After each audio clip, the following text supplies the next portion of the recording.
Pengaruh struktur geologi terhadap kestabilan lereng di Kelurahan Dorpedu, Kecamatan Pulau Ternate dengan metode scanline. Teman-teman dapat menyaksikan video berikut.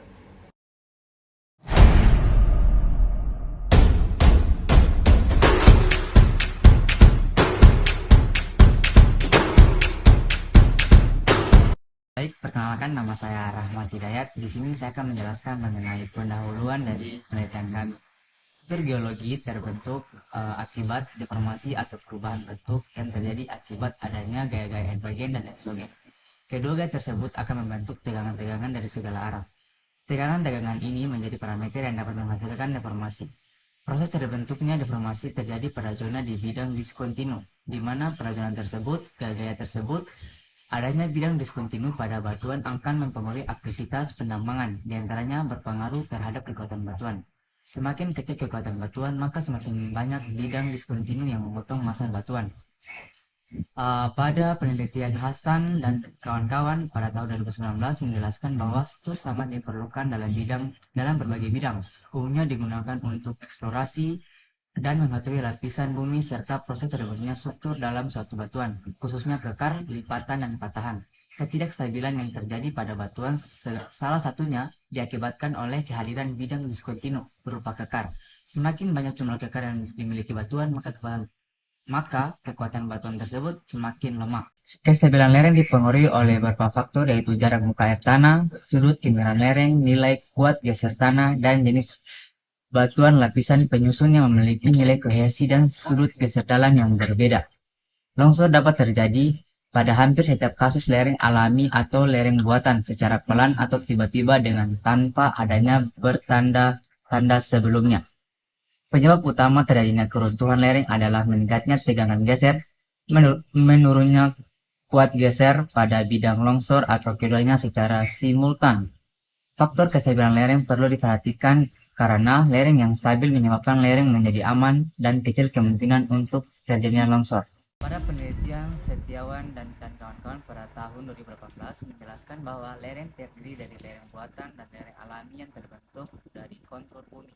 Maka dapat diartikan lereng adalah permukaan tanah yang memiliki perbedaan ketinggian yang dibentuk oleh manusia maupun alamiah dengan sudut kemiringan tertentu yang diukur oleh dari arah horizontal. Berdasarkan hal tersebut, maka sangat penting dilakukan penelitian untuk mengetahui kestabilan lereng yang stabil sangat krusial untuk keamanan di wilayah Kelurahan Dorpedu, Kecamatan Pulau Ternate. Pembahasan tentang pengaruh struktur geologi terhadap kestabilan lereng akan membantu mengidentifikasi potensi risiko bencana alam dan merancang strategi mitigasi yang efektif. Metode scanline dipilih karena dapat memberikan pemahaman yang lebih mendalam tentang karakteristik geologi lereng secara detail. Dari latar belakang yang telah dijabarkan di atas, dapat dirumuskan masalah utama dalam penelitian ini, yaitu bagaimana pengaruh struktur geologi terhadap stabilitas lereng di Kelurahan Dorpedu, Kecamatan Pulau Ternate dengan metode scanline. Apa saja struktur geologi yang dapat di Kelurahan Dorpedu, Kecamatan Pulau Ternate, dan bagaimana struktur geologi tersebut berpengaruh terhadap kestabilan lereng di wilayah tersebut. Penelitian ini bertujuan untuk pemahaman yang lebih baik tentang hubungan antara struktur geologi dan kestabilan lereng di daerah tersebut. Lanjut pada tinjauan pustaka. Sebelum melakukan penelitian, kami telah menelusuri riset terdahulu yang berkenaan dengan tema yang kami akan teliti. Berikut riset terdahulu yang dapat terdokumentasi oleh peneliti. Yang pertama itu ada peneliti dari Nurgaha, FH, dan kawan-kawan pada tahun 2003. Dalam penelitiannya menjelaskan tentang penentuan jenis longsor berdasarkan arah struktur dari kuari Desa Paliman, Cirebon. Penelitian ini mencakup analisis kinematika untuk memahami jenis longsoran yang mungkin terjadi berdasarkan orientasi struktur geologi di lokasi tersebut. Studi ini penting untuk memahami potensi bahaya longsoran dan langkah-langkah pencegahan yang sesuai dengan kegiatan pertambangan. Yang kedua yaitu Abdullah, DRM, dan kawan-kawan pada tahun 2023 dengan judul Pengaruh Bidang Diskontinu terhadap Potensi Longsor Baji pada Lereng Tambang Terbuka di PT Indosemen Tunggal Perkasa Desa Paliman, Kecamatan Gempol, Kabupaten Cirebon, Provinsi Jawa Barat.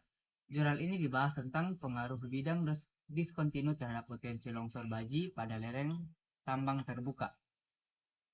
Penelitian ini menggunakan metode analisis Stereografis untuk mengetahui potensi longsoran. Faktor-faktor yang mempengaruhi kesediaan lereng juga dibahas, seperti geometri lereng, kelakuan massa batuan, orientasi bidang continu, kondisi muka air tanah, dan gelombang dinamik.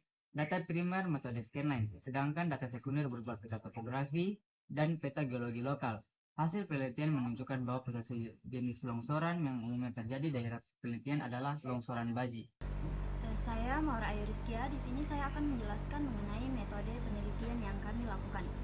Metode yang dilakukan pada penelitian ini yaitu dengan memadukan hasil-hasil kajian literatur, penelitian sebelumnya, dan data lapangan, yang nantinya akan dilakukan pengkajian dan analisis untuk menarik suatu simpulan tentang kestabilan lereng di lokasi penelitian. Stabilitas lereng di Kelurahan Darpedu, Kecamatan Pulau Ternate dipengaruhi oleh struktur geologi yang ada di daerah tersebut. Melalui metode scanline, sebelum kami melakukan pengambilan data lapangan, terlebih dahulu dilakukan observasi lapangan sebagai dasar untuk merencanakan kegiatan penelitian. Setelah itu, dilakukan pengamatan singkapan batuan pada beberapa titik singkapan untuk melihat keterdapatan kekar pada lokasi penelitian. Pengambilan data untuk mengkaji pengaruh struktur geologi terhadap stabilitas lereng di Kelurahan Dorpedu, Kecamatan Pulau Ternate dengan metode scanline melibatkan beberapa langkah.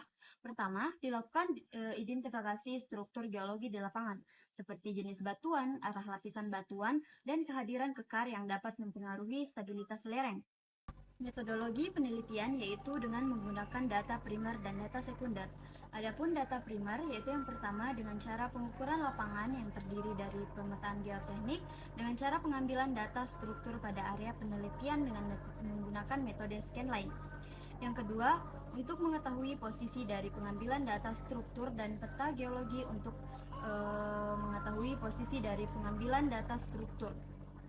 Dari data tersebut, kemudian dilakukan pengolahan data dengan menggunakan pembuatan rock mass rating atau RMR dan slope mass rating atau SMR dan metode stereografis dengan bantuan software DIPS. Untuk menggambarkan arah umum struktur berdasarkan frekuensi bidang lemah dan pendekatan potensi jenis longsoran menggunakan analisis kinematik. Sementara itu, data sekunder seperti peta topografi lokal dan peta geologi digunakan sebagai pendukung. Pengolahan data dilakukan dengan metode stereografis menggunakan perangkat lunak DIPS yang memungkinkan penggambaran arah umum struktur berdasarkan frekuensi bidang lemah. Analisis kinematik dilakukan untuk pendekatan potensi jenis longsoran. Metode scanline memperhitungkan jarak pisah antar bidang diskontinu atau kekar sepanjang garis pengamatan yang disebut sebagai impact rock, dengan tujuan utama untuk mengetahui orientasi secara keseluruhan terhadap bidang diskontinuitas yang ada di permukaan. Diagram alir yang kami lakukan di dalam metode penelitian ini yaitu yang pertama ada studi literatur, kemudian pendahuluan dan perencanaan, lalu observasi dan pengumpulan data lapangan, pengambilan data dengan metode scanline, pengumpulan data primer dan sekunder, selanjutnya adalah pengolahan data, kemudian yang terakhir adalah kesimpulan dan interpretasi data. Sebelumnya, perkenalkan nama saya Bifren Sayyidati. Di sini saya akan membahas tentang hasil penelitian kelompok kami. Yang pertama, hasil penelitian yang kami dapatkan yaitu rock mass rating atau RMR dan slope mass rating atau SMR. Data yang dikumpulkan melalui pengukuran di lapangan berupa data kekar yang diukur pada scanline secara horizontal sepanjang 5 meter. Data yang didapatkan dari hasil pengukuran sebanyak 20 data kekar. Yang pertama, pengukuran strike dan dip bidang kekar. Pengukuran strike dip bidang kekar dilakukan pada setiap lapisan batuan serta dip direction dari setiap bidang kekar dan bidang perlapisan pada batuan singkapan. Yang kedua, kondisi kekar. Kondisi kekar yang diamati di lapangan ada kemelurusan kekar, pengisi tingkat pelapukan, kelembapan, jarak, dan pemisah. Berikut ada gambar pengukuran strike dip bidang kekar dan kondisi bidang kekar. Lalu ada tabel pengukuran strike dip bidang kekar dan kondisi bidang kekar. Yang terakhir ada tabel pengolahan data dip dan strike. Kemudian di sini ada geometri lereng. Data geometri lereng yang diambil di lapangan berupa tinggi lereng, lebar lereng, kemiringan lereng, strike dip lereng, dan dip direction. Data tersebut akan digunakan dalam analisis longsoran dan perhitungan slope mass rating atau RMR. Kemudian di sini ada tabel geometri lereng pada lokasi penelitian. Selanjutnya di sini ada pembobotan dan nilai rock mass rating atau RMR. Hasil RMR diperoleh dimasukkan ke dalam tabel koreksi orientasi untuk penggalian dengan rock mass rating. Menurut Fowell dan Johnson, Dalam raih DKK 2014, pada pengklasifikasian dan pembobotan dapat dilihat kekuatan utuh pada batuan memiliki 12 dan kekuatan tekanan aksial 100-250. Kemudian untuk nilai RKD berbobot 13, untuk nilai jarak diskontinuitas berbobot 5, kemudian nilai kemelurusan berbobot 6, sedangkan material pengisi berbobot 2, pelapukan berbobot 5 yaitu sedikit lapuk, dan keadaan umum berbatuan berbobot 10. Kemudian untuk hasil parameter dan pembobotannya bisa dilihat pada tabel berikut. Baik, saya Audia Kasmandini. Di sini saya akan melanjutkan hasil dari penelitian kami. Berdasarkan hasil parameter klasifikasi dan pembobotan, kelas massa batuan kami memiliki bobot 60-80, di mana termasuk dalam kelas 2, dengan keterangan sangat baik. Dengan kohesi massa batuan memiliki nilai 300-400 KPA dengan sudut geser dalam berkisaran 35-45. Dapat dilihat pada tabel sebelah sini, yaitu merupakan pembobotan arti dari kelas massa batuan. Dan di tabel sebelah sini juga merupakan pembobotan kelas massa batuan. Selanjutnya itu analisis kinematika. Analisis kinematika adalah metode untuk mendapatkan informasi kestabilan lereng berdasarkan jenis gerakan material lereng, tanpa mengidentifikasi gaya yang menyebabkan pergerakan material tersebut. Hasil analisis kinematika menggunakan software DIPS terdapat 2 bidang diskontinuitas, yaitu JS1 dan JS2. Lereng penelitian memiliki 2 bidang diskontinuitas yang saling berpotongan. Mendapatkan hasil yang dilihat pada tol analisis kinematik, yaitu jenis longsoran tipe planar sliding dengan kritikal sebesar 10 dengan total 20 dan presentasi longsorannya yaitu 50%. Berikut merupakan gambar dari analisis JIP pada lereng penelitian kami. Longsoran bidang. Longsoran bidang adalah longsoran yang terjadi sepanjang bidang luncur, bidang diskontinuitas seperti sesar kekar lineasi atau bidang perlapisan dengan kemiringan yang lebih datar dari permukaan lereng di atasnya. Longsoran bidang akan terjadi jika 1. Bidang gelincir lereng mempunyai strak yang sejajar atau hampir sejajar dengan strak lereng.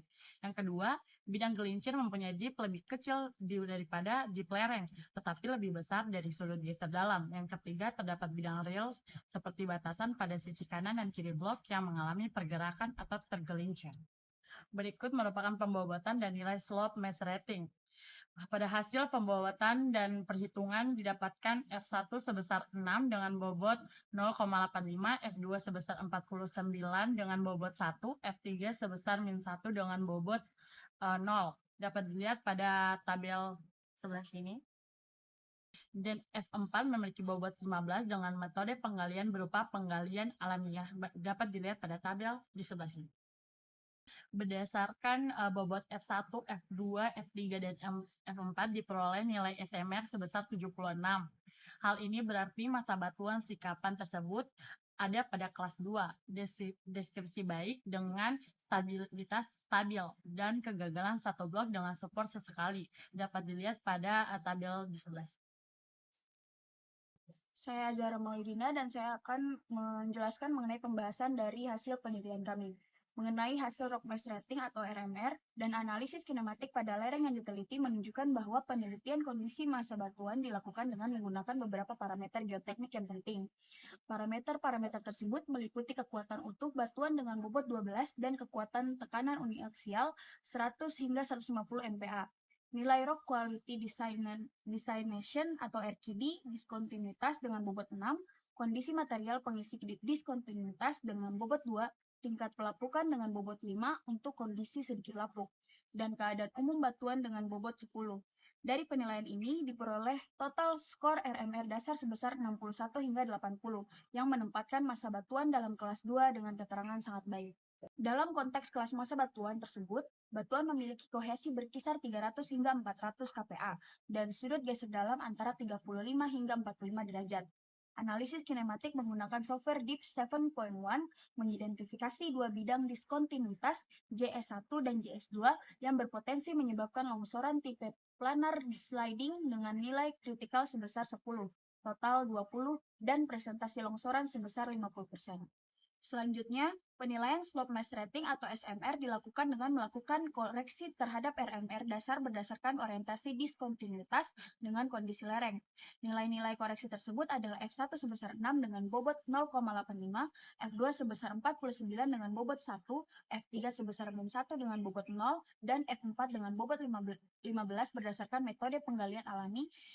Hasil perhitungan ini menghasilkan nilai SMR sebesar 76, yang menunjukkan bahwa massa batuan tersebut berada pada kelas 2 dengan deskripsi baik, stabilitas yang stabil, dan kegagalan satu blok dengan kebutuhan support yang sesekali diperlukan. Dari hasil penelitian kami, dapat disimpulkan bahwa kondisi massa batuan di lokasi penelitian tergolong sangat baik dan stabil. Meskipun demikian, adanya potensi longsoran tipe panel sliding dengan resiko sebesar 50% mengindikasikan perlunya pemantauan dan tindakan support tambahan secara berkala untuk memastikan stabilitas lereng tetap terjaga. Penilaian ini memberikan dasar yang kuat untuk merencanakan kegiatan penggalian di area tersebut dengan memperhatikan langkah-langkah mitigasi yang diperlukan. Itulah hasil presentasi kami. Lebih dan kurangnya kami mohon maaf. Wassalamualaikum warahmatullahi wabarakatuh.